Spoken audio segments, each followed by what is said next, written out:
Okay, so over the past 6 weeks, I have been looking into how a musician would take care of himself, from literally from hands to back to even ears. So I found the three main problems with a bass player, the most common injury that is found within a bass player. And the first main one is tinnitus. Now, tinnitus is pretty much where you have been exposed to loud noises or sounds for a long period of time. Now, this could either be a temporary sort of action where you literally get like a ringing sound, say after like a gig or a concert, or literally just listening to loud music for a long period of time. Pretty much, it's where the hairs in your ear slowly start to say this will be like a normal sound going into the ear. Now what happens is, once the sound has been rushing past it, so loud noises, it literally flattens and it doesn't get back up.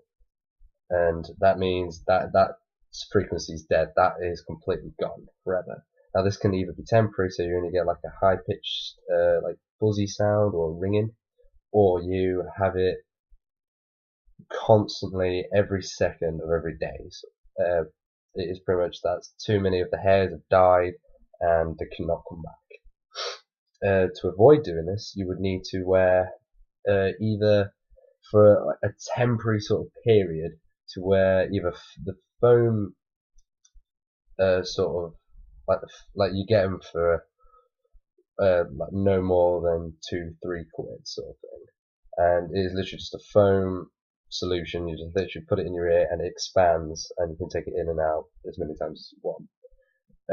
But for a better sort of results, so that you don't actually for the long periods of time that will get through.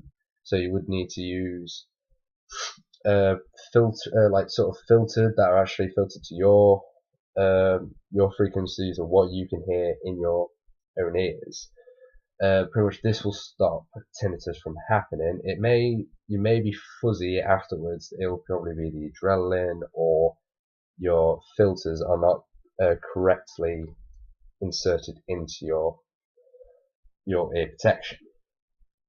The second, which is the second most common seen in bass players, normally seen with finger movements, because a lot of bass players play with their fingers, as I play with a pick, and it still can happen to me.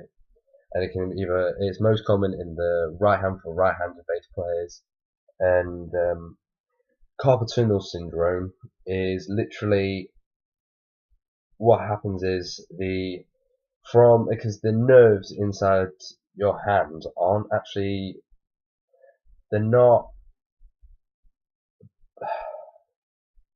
they're not practiced in to the ways that you would have to play your bass. For instance, if you're playing it quite low down, you've got like a sort of flat out hand and you're playing like that. Or if you've got it quite high up, it's probably not used to the whole hand curve movement of playing. And what it is that from too many times of doing that or literally it happens between the wrist and the actual hand, and what happens is the nerves in the hand actually compress like together, and it is very painful. It's actually a permanent state to have.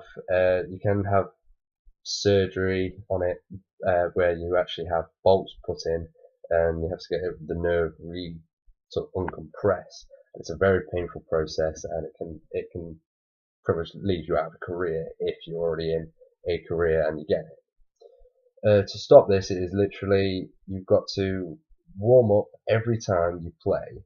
Preferably before practice, you would have your own sort of warm up for it. So, like say hand movements. This is before you even touched your bass.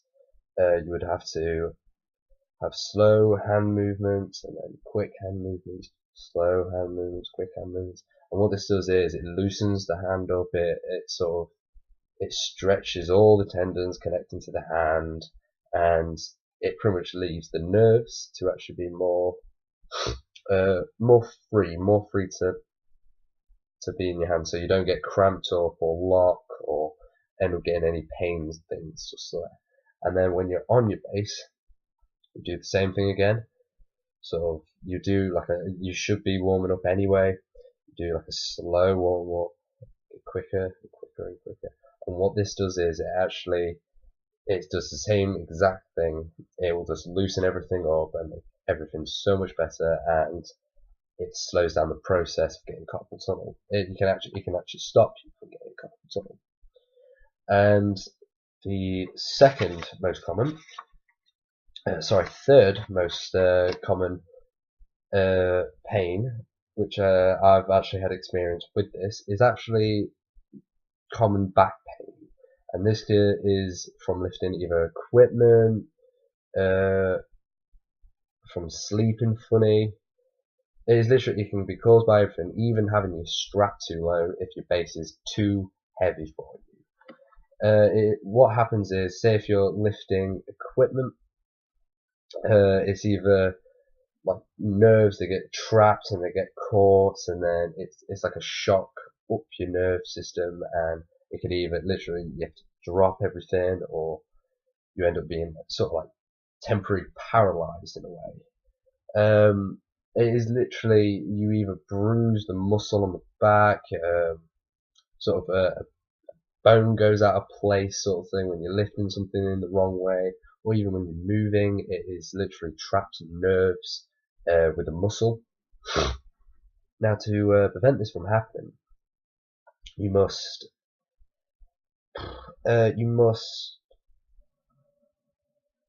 in a way you must warm up and stretch before you even go onto the stage or go into practice. You warm up and stretch by just stretching your back, back and forth, slow and fast at the same time, and this causes just to loosen the sort of muscles and bones in your back. It just stretches them out a little bit, so you've got more free time to move,